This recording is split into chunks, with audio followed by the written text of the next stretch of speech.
Olá a todos, eu sou a Joyce Paz, estou aqui de volta com o Eduardo Ferrarini. Oi, Joyce. Oi, pessoas.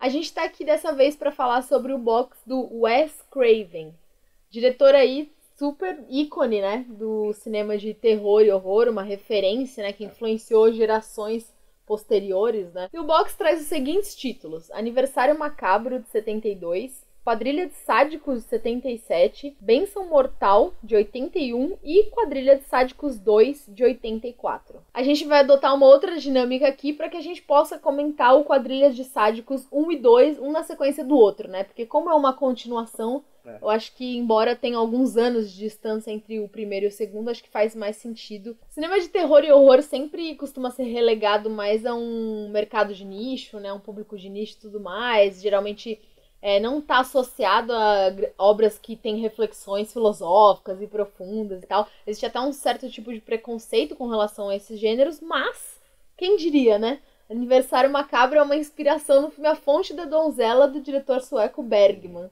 Isso é inusitado, né? Apenas. Tipo, não é qualquer diretor. Não, tipo, não é tipo Bergman. o concurso do cinema reflexivo. Sim. Dessa galerinha aí que gosta de pensar bastante vendo filmes. E como que foi Aniversário Macabro pra você, assim? Eu acho que é um dos mais chocantes, assim, aqui do box. Assim como os outros filmes, ele traz uma violência explícita, ele tem um pé ali no gore, mas eu acho que ele traz um outro tipo de violência, né? Uma violência simbólica que é muito, muito mais pesada do que os outros filmes, na minha visão, né? Ele é muito pesado e ele traduz também muito isso na linguagem dele. Um filme muito cru, né? Ele é um filme bastante... uma montagem bastante esquizofrênica, posso dizer assim. Ele fica trabalhando com vários gêneros, assim. Acho que um comentário que eu acho relevante de trazer é que o Wes Craven, ele foi professor de ciências sociais. Não sabia dessa. Antes de ele virar diretor, depois ele começou a fazer filmes. Eu acho que principalmente no Aniversário Macabro, mas todos os filmes meio que discutem um pouco a relação da sociedade americana. Sim.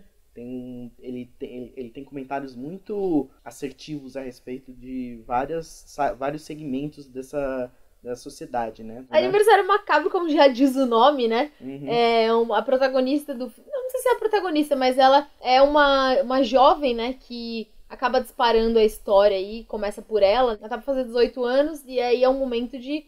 Enfim, né, de passagem, né, da vida, passagem pra vida adulta, digamos assim. Uhum. E isso é bem enfatizado, né, pelos primeiros diálogos dela, entre ela e os pais dela. E aí é um grande momento, ela tá super feliz, ela tá super ansiosa por, nossa, eu vou encontrar uma namorada, eu vou viver minha vida e tudo mais. E me libertar um pouco desse mundo mais adolescente, né, então tem esse ideal de liberdade que é um pouco perseguido por essa garota. E aí ela resolve sair com uma amiga dela, que já aparentemente é um pouco mais velha, ela é mais safa, né? Saideira. Ela já meio manja esse esquema de ir numas baladinhas nos bairros mais perigosos, enfim, tem a questão de drogas também que aparece. E aí ela vai sair com essa amiga, os pais não gostam muito da ideia, mas enfim, é o aniversário dela. E aí acontece que nessa noite elas acabam cruzando o caminho de uma quadrilha de assassinos, né? Que estão procurados pela polícia. Isso. E aí, a partir daí, a história se desenrola de uma forma totalmente trágica, né? Fatal. Sim. O Wes Craven, ele tem uma maneira muito peculiar de traduzir esse filme, porque ao mesmo tempo que ele consegue ser muito cru e agressivo nas sequências de violência, ele flerta até com a comédia, assim, com a paródia, vamos dizer assim, com a caricatura. Eu acho que, por exemplo, nessa sequência que elas encontram essa quadrilha, e eles estão ameaçando elas, ele fica... a montagem fica revezando entre a sequência que que elas estão sendo ameaçadas, né, quase sendo torturadas psicológica e fisicamente por eles, com os pais dela organizando o aniversário dela, é uma coisa super bonitinha e com uma musiquinha engraçadinha, e eles fazendo bolo, super... Sim, super família... American Way of Life, sabe? Total. Ele tem essa dialética um pouco de... chocar esses dois mundos, né? Sim, outro segmento do filme que são os policiais, que são responsáveis por achar esses assassinos, e em parte é uma comédia, na eles verdade. encarnam aquele estereótipo dos policiais preguiçosos, burros, que atrapalhões, né? Que nunca vão desvendar nada, porque às vezes a coisa tá óbvia na cara deles, eles não conseguem fazer essa leitura, né? Uhum. Não conseguem avançar na investigação, então você sabe que, assim, se depender deles, você tá ferrado. Sim. Porque dali não vai sair nada. E você falou da trilha, é interessante porque em alguns momentos do filme, assim, eu tava muito incomodada, assim, vários momentos, mas tinha uma trilha que ela era meio que um country, assim, né? Country Sim, music, então... sim, com os rockinhos até. Exatamente. E aí eu ficava meio pensando, nossa, mas será que era pra estar essa trilha, assim, que tem até um tom meio até festivo, né? Sim, Super pra cima, assim. E uma cena horrível, né, acontecendo. Então eu acho que ele consegue causar esse... até um constrangimento, né? Em quem assiste, né? Você meio que não queria estar presenciando aquilo, né? Porque de alguma forma ele te coloca numa posição de cúmplice, né? sim. Daquela tragédia, assim. Uhum. E é muito louco como ele trabalha isso. Tem uma fala do Wes Craven sobre esse filme, que ele diz que o filme no começo era pra ter mais alívio cômico, era pra ser meio engraçadinho. Sim. Ele falou que no começo, só que quando eles estavam no set filmando, ele percebeu que o filme não seria isso, assim. Uhum. Então eu acho que esses momentos, assim, de mais humor, né, digamos, acho que é um pouco o que sobrou dessa ideia original, mas Sim. conforme as gravações foram avançando, isso foi saindo e foi entrando uma parte mais crua mesmo. E você falou a coisa da montagem, acho que tem muito a ver também com outra fala dele, que ele disse que queria tratar esse filme com uma pegada documental. Sim. Ele até fala, no documentário, uma das regras básicas do documentário é você nunca desviar a câmera da ação, de onde a ação tá acontecendo. Então, tem essa pegada mesmo, né? Câmera na mão. Tem muitas cenas que se passam numa floresta, então tem muito daquele... uma coisa bem instável mesmo, né? Sim. Que a câmera tenta traduzir de alguma maneira. Não, é incrível. E é muito pesado, assim, é muito forte e é muito impactante, tipo, tudo, né? Até mesmo o tratamento da imagem, até umas sujeiras, acho que nas imagens, assim, que denota um pouco essa crueza que o filme ressoa o tempo todo constantemente nessa história. E é interessante a gente pensar também o contexto em que esse filme foi feito, porque eu percebi, pelo menos, como que o filme é muito habilidoso em capturar justamente uma aura, que era aquele momento em que os Estados Unidos estavam vivendo, em que a juventude norte-americana, da qual o Wes Craven fazia parte, né, porque ele era bem jovem na década de 70, estava experimentando, como por exemplo, né, um movimento de insatisfação com a guerra do Vietnã, como se fosse tipo uma ressaca moral, sabe? É um momento de muita violência, né? E ele foi feito num momento em que ele acha que os Estados Unidos estavam vivendo uma autoanálise, sabe? Sim. De toda a violência cometida. Foi uma geração que foi muito impactada pelas imagens da guerra, né? Eu acho que foi uma geração, a geração talvez que mais foi impactada por isso, então isso estava muito forte. Então, essa violência é vista no filme também, né? Essa violência que não tem aparentemente uma motivação por trás, né? Sim. Que é a violência pela violência, né? Sim, eu acho que isso se resume completamente, tanto obviamente durante o filme dessa quadrilha, mas o final do filme, que eu acho que ele é catártico, assim, no mínimo, e ao mesmo tempo faz você discutir se é realmente certo. Me ressoa até um pouco violência gratuita do Haneke, que faz discutir justamente isso. Trata muito sobre o selvagem e o animalesco dentro do homem, assim, como certas coisas, certos fatores podem desencadear o mais animalesco e selvagem no ser humano. E é uma coisa que vai estar, acho que em todas as obras aqui, né, desse box. Sim. O legal dessa experiência do box também, acho que é bacana a gente comentar, porque depois de assistir todas essas escolhas juntas, sei lá, numa maratona, numa sequência, esse compilado de filmes, a gente consegue ter pelo menos uma ideia de que temas esse diretor trabalhava, né? Como que a obra dele pode ser vista como um grupo, né? Sim. De filmes que exprimem um pensamento, né? Uma discussão e tal. Sim. E eu acho que você foi muito feliz quando você comentou que todos os filmes dele, de alguma maneira, debatem isso, né? Trazem isso à tona. Você falou que ele foi professor de ciências sociais e tudo mais, e ele também tem um passado religioso muito forte, assim. Ele foi criado, acho que dentro da Igreja Batista e tal, então ele tem esse background, né? O próximo filme que a gente vai falar aqui, que é Bênção Mortal, eu acho que é um filme que discute muito, né? Essa coisa de um fundamentalismo religioso e até que ponto as coisas podem chegar em nome de uma religião, de uma crença, ou do não respeito às diferenças e tudo mais. Sim, nessa temática, assim, acho que ele discute muito um assombro, assim, uma coisa, e colocando no ar se as crenças, ou se algo de sobrenatural mesmo, algo assim, metafísico, vamos dizer assim, rondando um filme ou não. Sim. Então essa dinâmica meio ambígua que ele cria no teor do filme é bem bacana. E isso tem meio que a ver com a história. E meio com uma pegada também de outros filmes thriller, suspense mais antigos, né? Também. Conta a história de um casal, né? E eles moram numa fazenda nas proximidades de uma religião chamada, de uma religião hitita. E muito fechada, né? Muito fechada, muito rígida. E o marido fazia parte, só que ele foi expulso da comunidade por ele ter saído da cidade. Por ele ter se apaixonado também por uma pessoa que não é da que não era da comunidade. comunidade, e aí ele foi expulso dessa sociedade. E uma determinada noite ele acaba sendo morto. Um suposto acidente com um trator. E ela acaba ficando viúva e coisas estranhas começam a acontecer. Em série, né? Em série.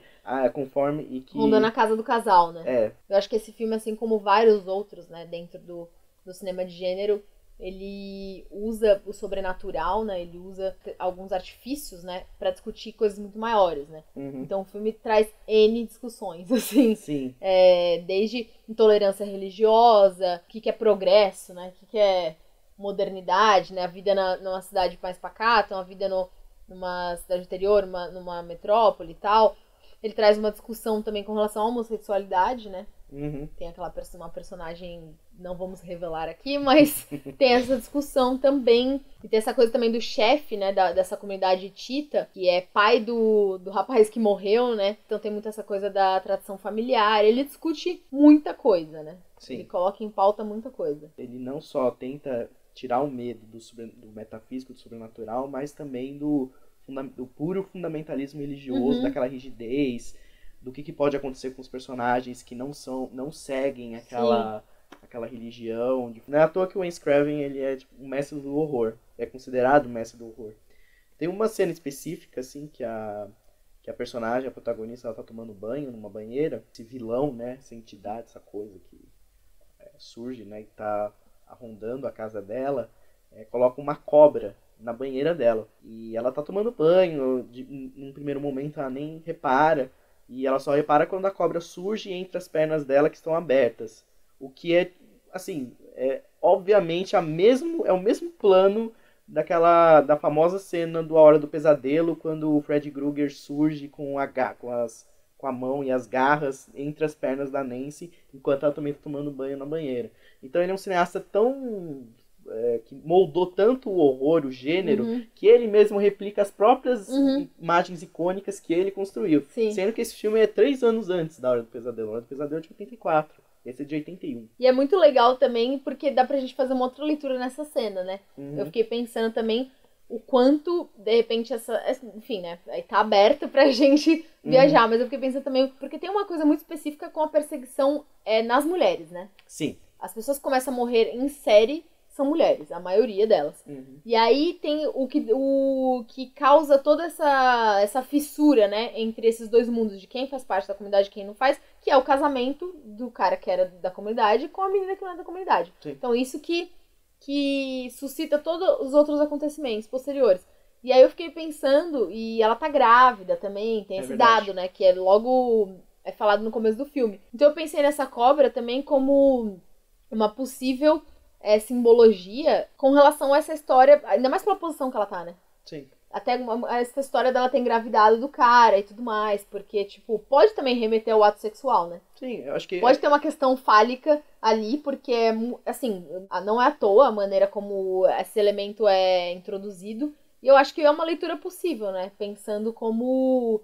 Porque na teoria do filme, sei lá, o mal foi despertado depois que esse casamento aconteceu, assim, sim. Dentro do universo do filme. Então, essa união dessas duas pessoas e esse filho que tá pra vir e tudo mais seria tipo o começo desse caos, né? Dessa situação, né? Que se colocou. Sim. Quando esses dois mundos se misturaram. Tem tudo a ver porque o filme tem essa questão da liberdade sexual por parte das mulheres, né? Assim como no Aniversário Macabro também. Assim como no Aniversário Macabro. E acho que é sempre uma temática que é meio presente nos filmes dele e que ele meio que discute um pouco. É uma questão também meio presente nos filmes de terror, né? Tanto que no Pânico ele brinca que uma das regras dos filmes de terror é que todo personagem que transa morre. Então, tipo, eu acho que acho que a lição do Bênção Mortal é essa, né? Pegou o boy e Tita, vai morrer. Exato. Bom, então chegando em Quadrilha de Sádicos, a gente vai falar aqui um pouco especificamente do 1 e do 2, mas também a gente vai comentar como um todo, né? Já que é um trabalho de continuação e traz mais ou menos o mesmo plot aí, né? Os dois filmes, eu acho que faz sentido. O Quadrilha de Sádicos, o primeiro, né? Ele traz uma família que tá numa viagem de carro até a Califórnia e por algum motivo besta, eles param no meio do caminho, eles querem mudar um pouco a rota pra ir até uma mina de prata e tudo mais. E aí eles são advertidos, né? É aquele clássico, né? No lugar errado, na hora errada, contrariando todas as advertências, né, que você encontra pelo caminho. E ele não pode dar em coisa boa. Exato. E aí eles são advertidos por um cara num posto de que é melhor eles seguirem viagem, não parar, porque o negócio é meio estranho lá pra frente. E aí o que eles fazem? Eles param. E aí eles cruzam umas montanhas de pedra, né? Uma coisa meio rochosa, assim. Uma área que tem, tipo, Nossa, bombardeios, tem testes nucleares, tipo, uma área 51, uma assim. coisa que não não podia pode dar certo, exato. mesmo, Não tinha assim. como dar certo. Uns testes do governo e tal, o lugar é tudo errado. E aí tem um grupo canibal, né? Violento e, enfim. E eles estão completamente vulneráveis, né? Eles, naquele trailer encalhado, e aquelas colinas, aquelas montanhas rochosas com os canibais vivendo meio que no meio delas, assim, dentro delas e tal. Então tem esse clima de ameaça constante. Já o Quadrilha de Sádicos 2, que foi feito 7 anos depois do primeiro, traz um grupo de jovens pilotos de motocross que também, né, vão pelo deserto. Então tem essa coisa do deserto sempre como esse lugar muito... Enfim, é um lugar amplo que você não tem meio que pra onde fugir, né? Então um lugar ótimo pra esse tipo de trama. E aí eles acabam sendo presos numa fazenda. Notam também a existência de um grupo canibal e tal, de um grupo selvagem que tá ali pra ameaçar eles e criar uma série de situações. Vamos lá. Acho que você pode começar comentando por que o Wes Craven fez o Quadrilha de Sádicos 2. Bom, o Quadrilha de Sádicos, o primeiro, ele ganhou um sucesso que não foi imediato, ele foi posterior, mas ele foi ganhando um status cult, né, fazendo sucesso entre um grupo de fãs do gênero. Ele foi, ao longo do tempo, acumulando esse respeito, né, dessa popularidade. Tanto que o ano passado ele fez aniversário de 40 anos, né? Sim, o primeiro filme, e aí, enfim, uma série de veículos escreveram sobre e tudo mais. Então o filme costuma ser muito lembrado dentro da carreira do Wes Craven. Porém, o Quadrilha de Sádicos 2 foi considerado um fracasso absoluto, né? É um filme que o próprio Wes Craven, ele renega bastante, e ele meio que fez por obrigação. Ele precisava do dinheiro. É um clássico, né? Diretores que... Aí ele precisava desse dinheiro e ele decidiu, e acho que ele foi fazendo o filme por partes, assim, e ele ficou meio incompleto por um tempo, e aí o estúdio meio que fez com que ele terminasse o filme, ele precisava do dinheiro e ele acabou finalizando o filme. Não à toa, o segundo filme, ele é composto em boa parte por flashbacks. Inclui o cachorro tendo um flashback. É algo inédito na história do cinema. Sim. Nunca se viu na história do cinema um cachorro com um flashback. Não, mas cachorro mega importante, né? Diga-se de passagem, né? Quase ator principal, vocês não estão entendendo. Não, qual que é o nome dele? É Fera, né? Tem a Bela e a Fera. Deixa eu parar pra pensar nisso. Verdade. Nossa. Você falou que ele fez o Quadrilha de Sádicos 2 enquanto ele tava fazendo qual filme? Não, é igual o Hora do Pesadelo, o filme mais icônico da carreira dele. Foram lançados nos mesmos anos, assim. Acho que o filme, um dos maiores fracassos da carreira dele, junto com o maior sucesso, um dos maiores sucessos da carreira dele. Uma contradição, né? O Wes Craven, ele é bem isso, de contradições, né? Acho que o Quadrilha de Sádicos, ele retoma o que o Eduardo falou já, coloca em pauta essa coisa do que o homem tem de animalesco e selvagem, e contrapõe muito esses dois mundos, né? O mundo civilizado, que seria personificado principalmente pela família tradicional americana do trailer, né? A mais tradicional ever. Cheios de si, né? Cheios de certeza. Inclusive o pai da família é um policial aposentado, né? Então ele é todo tipo, eu me garanto, eu sei o que eu tô fazendo, e no final dá tudo errado. Adoro armas. Adoro armas, assim, né? Muito interessante como ele vai se construindo, né? Quando esse mundo de certezas dessa família vai se construindo, e a transformação dessas personagens ao longo do filme, né? Pelas circunstâncias que eles passam, acabam tendo que reagir também com o lado mais animalesco deles. Eu acho que é isso um pouco que o Craven coloca, né? Dadas as seguintes circunstâncias, seguinte contexto, será que você não seria capaz de matar alguém? Sim. Será que você não seria capaz de esfaquear uma pessoa? Sim. Dependendo da situação que você tivesse? Então eu acho que é isso um pouco que ele discute, né? Você faria qualquer coisa pra salvar sua pele. Exato, pra sobrevivência. Traz essa discussão do homem animal, né? Tipo, porque o animal, ele age em prol da sobrevivência apenas. Sim. E ainda mais trazer na típica família americana, que acho que não tem nada mais quadrado do que aquela família, sinceramente. Total. É muito American Way of Life mesmo, assim. Sim, e por que você acha que o Quadrilha de Sádicos 2 não funcionou tão bem quanto o primeiro? Por conta de ele ter reciclado, acho que um dos maiores problemas de continuações é quando ele tenta reciclar e contar a mesma história do primeiro filme. Então ele tentou meio que reciclar isso. Ele trouxe dessa vez um grupo de adolescentes agora, que é outro clichê de filme americano, de filme de terror, que é o dos jovens adolescentes radicais e modernos. Motoqueiros. Motoqueiros. Eles não funcionam tão bem quanto no primeiro filme funciona essa coisa da discussão de classe.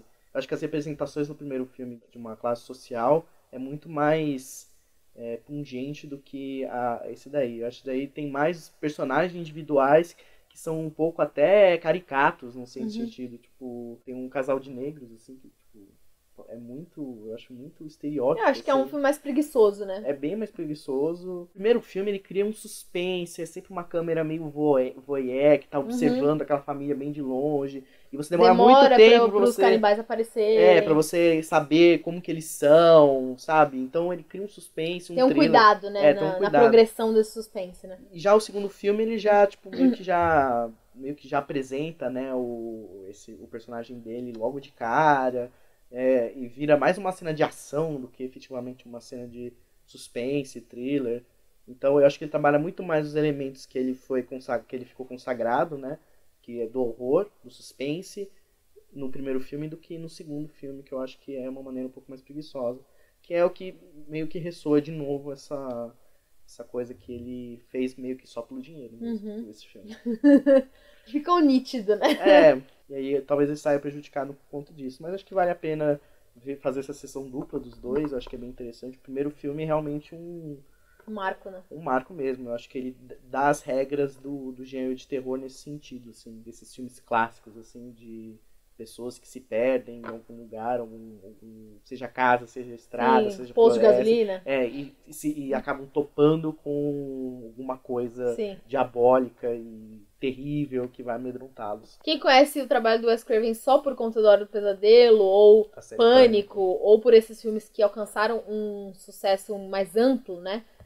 Que saíram um pouco desse nicho, né? E acho que alcançaram um público mais variado, então vale muito a pena imergir nesse box e nesses filmes que a gente comentou aqui. Vou passar os cards pro Edu ir mostrando, enquanto eu comento um material extra muito bacana, que tem aqui um vídeo que o próprio Wes Craven comenta o legado de Aniversário Macabro.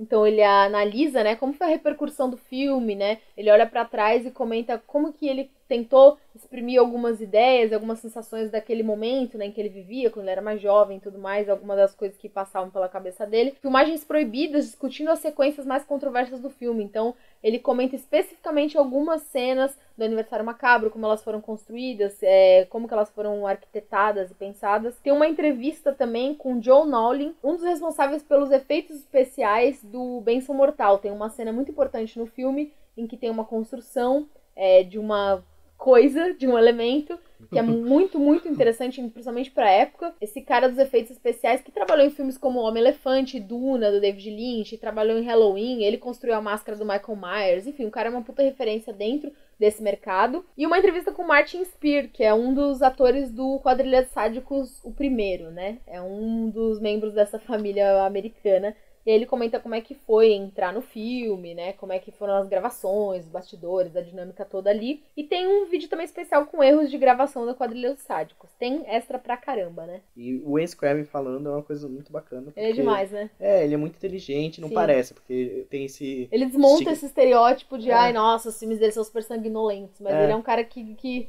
Ele faz pensando muito bem. Sim. Parece só sanguinolência, mas ele sempre pensa muito bem nos temas, nas questões sociais e filosóficas, políticas. Sim, ele é muito inteligente. Bacana. Vale muito a pena ouvir ele falando. Então é isso, pessoal. Reforçando aqui, se vocês gostaram desse vídeo, curtam, compartilhem, ajudem a gente a passar esse trabalho adiante, esses debates. Espero que vocês gostem mais uma vez. Então a gente se vê no próximo vídeo. Obrigada pela presença mais uma vez. Até mais. Tchau, tchau.